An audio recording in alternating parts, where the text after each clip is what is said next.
لشکر یزید نے یہ کم کر دیتا، لشکر یزید نے یہ کم کر دیتا، 3 دن مسجد نبوی چ اذاناں نہیں ہوئیاں، جماعتاں نہیں ہوئیاں، گھوڑے بن کے دتے انہوں نے، گھوڑیاں نے ڈداں کیتیاں تے پتہ نہیں کی عورتاں دے نال زنا ہویا فلاں، اے کہانیاں سنا کے مقصد کی ہے کہ حق گل نوں چھپانا چاہندے جے؟ اصل گل جڑی ہے جہدے ول توجہ کران دی ضرورت ہے کہ اس 2 گروہاں دے وچوں حق کدے نال سی؟ حق جڑا ہے وہ یزید دے لشکر دے نال سی۔ یہ مجرم لوگ سن، بغاوت کرنے والے غلط سن، حق یزید دے لشکر دے نال سی۔ جدوں انہوں نے ایک بغاوت کر دیتی خلیفہ دے خلاف تو پھر جو مجرم دی سزا ہے، جو ایک باغی دی سزا ہے، وہ تو انہوں نے ملنی چاہیے تھی۔ جہاں حضور نے ایک بار لعاب ڈالا تھا، اس کنویں کی اگر کوئی توہین کرے کنویں کی تو وہ کافر ہے، کیونکہ اس نے سرکار کی نسبت کی توہین کی ہے، اس نے حضور صلی اللہ علیہ وسلم کی مبارک لعاب کی توہین کی ہے۔ تو جو یزید ابن زیاد ابن سعد اور شمر جیسا کمینہ میرے پاک نبی کی اس اولاد کو جسے حضور نے کندھوں پر اٹھایا، جسے لعاب چسوایا، وہ کمینہ وہاں کربلا میں تڑپا کے شہید کر دے، تو ابھی بھی سوچتے پھرتے ہیں وہ بھی مسلمان تھا اور وہ بھی مسلمان تھا۔ اگر سرکار کے لباس کی توہین کرے کافر، حضور صلی اللہ علیہ وسلم کے مثال کے طور پر بال کی توہین کرے وہ کافر، حضور کی نالین کی کوئی توہین کرے تو وہ کافر، جو حضور کی اولاد کو تڑپائے اور شہید کرے اور ظلمن قتل کر دے تو وہ ابھی بھی مسلمان ہے۔ یزیدی سوچئے گا ضرور، اور یزیدی فکر لینے والے وہ ملا اور 2 ٹکے کے وہ مولوی جن کی اتنی بھی اوقات نہیں کہ ان کو اس کا باپ یا اس کے بھائی یا اس کے دوست یا اس کے گھر والے منہ لگاتے ہوں۔ تکلیف ہوتی ہے، ہمارے پاس کلپس آتے ہیں، یزید کو سپورٹ کیا جا رہا ہوتا ہے، نعوذ باللہ حضرت امام حسین کو باغی کہہ رہے ہیں، اور بھائی کلمہ بھی پڑھا ہے، مسلمان بھی کہتے ہو، اور اتنا بغض امام حسین سے، انہوں نے اسلام بچانے کے لیے شہادت دی۔ آج تیری نماز باقی ہے، آج دین کی اصلی شکل باقی ہے، تو اس کی اصل وجہ کیا ہے؟ امام حسین۔ جب یزید نے اسلامی حکومت پہ قبضہ کر لیا، شرابی ہے، زانی ہے، جھوٹا ہے، کرپشنی ہے، بدماش ہے، جوا کھیلتا ہے، اور ہر طرح کا عیب اس میں پایا جاتا ہے، جب اس طرح کا بندہ آ کر بیٹھ گیا، پھر کیا تھا کہ اسلام کی شکل اب ایسی بن جانی تھی کہ اگر امام حسین قبول کرتے تو بعد میں کیا ہوتا؟ کوئی صوفی دستار نہ بچا سکتا، ہر قسم کا ظالم بندہ کے کہتا میری بات مانے، پھر وہ کہتے شراب یزید پیتا رہا تو امام حسین سے تو بڑا ہے، وہ امام حسین جس نے حضور کی لعاب چوسے، وہ امام حسین جو سرکار کے کندھوں پر بیٹھے، اگر انہوں نے یزید کو مان لیا تو کیوں نہیں مانتا؟ Hidden Tracks.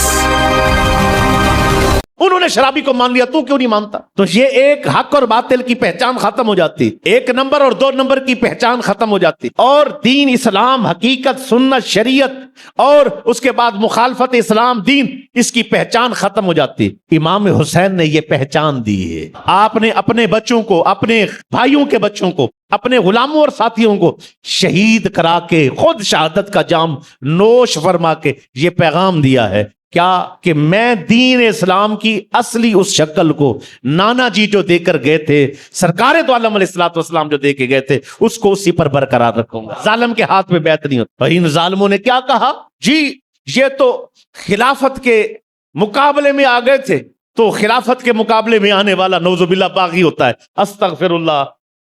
تم شراب پینے والے کو خلافت مان رہے ہو، تم زنا کرنے والوں کو، شرابیوں کو، کبابیوں کو، 2 نمبروں کو خلیفہ مان رہے ہو؟ تیرے دل پہ یہ کیسی گرا پڑی، گانڈ لگی ہے نا گانڈ، تیرے دل پہ یہ کیسی گرا پڑی، تجھے اس سے اتنا بغض ہے کیوں؟ اس سے یعنی امام حسین سے تیرے دل میں اس سے ہے بغض کیوں؟ جو نبی کی آنکھ کا نور ہے، جو علی کی روح کا چین ہے، کبھی دیکھ اپنے خمیر میں، کبھی پوچھ اپنے ضمیر سے، جو مٹ گیا وہ یزید تھا، جو نہ مٹا حسین ہے۔ یہ ہے امام حسین۔ حسین منی، یہ نسبت دینا یہ تھوڑی نسبت نہیں ہے، حسین منی، حسین مجھ سے ہے۔ سرکار نے فرمایا حسین مجھ سے ہے، بات پوری ہو گئی، بہت بڑی بات ہے۔ لیکن اگلا جملہ اس سے بھی بڑا ہے، وَأَنَا مِنْ حسین، میں حسین سے ہوں، حسین میرا جسم ہے، میں حسین کا جسم ہوں، حسین مجھ سے ہے، میں حسین سے ہوں، میری عزت حسین کی عزت ہے، حسین کی عزت میری عزت ہے، مجھے تکلیف دینا حسین کو تکلیف دینا ہے، حسین کو تکلیف دینا مجھے تکلیف دینا ہے، مجھ سے پیار کرنا حسین سے پیار کرنا ہے، اور حسین سے پیار کرنا مجھ سے پیار کرنا ہے۔ آپ سے سوال ہوا ایو اہل بیتی کا احب الیکا، سب سے زیادہ اہل بیت میں کس سے پیار کرتے؟ یہاں حضور نے کیا ارشاد فرمایا؟ قال الحسن والحسین، قال الحسن والحسین۔ یہ وہ روایات نہیں ہے کوئی کہیں سے گھڑی ہوئی لے کے آئے گے. یہ جامع ترمذی کی روایت ہے. جو پہلے پڑھی ہے وہ بھی جامع ترمذی کی روایت ہے. کیا فرمایا؟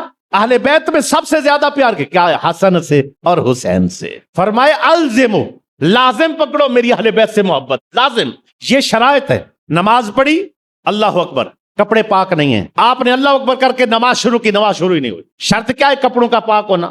نماز کا وقت ہونا شرط ہے. نماز کا وقت ہی نہیں شروع ہوا، آپ نماز شروع کر دیں. آپ وضو کر کے بیٹھے ہیں، نیت کر کے کھڑے ہیں، آپ کی نماز نہیں ہو. قبلہ رخ منہ کرنا شرائط میں سے ہے. اگر آپ نے وہ شرط پوری نہیں کی تو نماز فرض ہو ہی نہیں سکتا. تو حضور نے کیا فرمایا؟ تیری نماز، تیری عبادت، تیرا حج، تیری زکوٰۃ، تیرے اعمال صالحہ تاب و قبول ہوں گے. حضور کب؟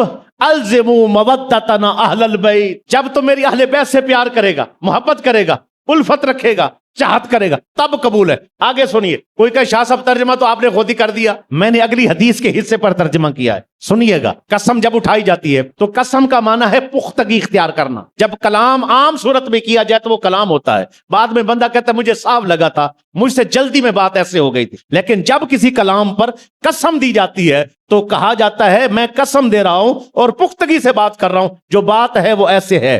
ہم جب کلام پر قسم اٹھائیں تو وہ کلام کی پختگی ہے، اور یہ یقیناً یہ بات کی جا رہی ہے، بات ایسے ہے. بتاؤ جس کلام پر سرکار قسم اٹھائیں، جس پر میرے نبی قسم اٹھائیں، تو بتاؤ اس کی پختگی کا عالم کیا ہوگا؟ بتاؤ اس بات کی اہمیت کا عالم کیا ہوگا؟ بتاؤ اس بات کے مقام کا، شان کا، عزت کا، شرف کا عالم کیا ہوگا؟ والذی نفسی بیدہ، مجھے اس ذات کی قسم جس کے قبضہ قدرت میں محمد الرسول اللہ کی جان ہے. لا ينفع عبدا عملہ الا بمعرفت حقنا، اس بندے کا عمل، حج، زکوٰۃ، نیکیاں، صدقات، خیرات، قربانیاں کبھی کام نہیں آئیں گی. حضور کب تک؟ فرمایا جب تک اہل بیت کی قدر اس کے دل میں نہیں ہے. اللہ کی محبت، سرکار کی محبت کا ذریعہ اہل بیت سے محبت ہے، حسنین کریمین سے محبت ہے. سرکار نے جن کی تربیت فرمائی، جن کو اولاد فرمایا، جن کے ساتھ رشتے فرمائے، جن کو برادری میں لیا، سب شان والے.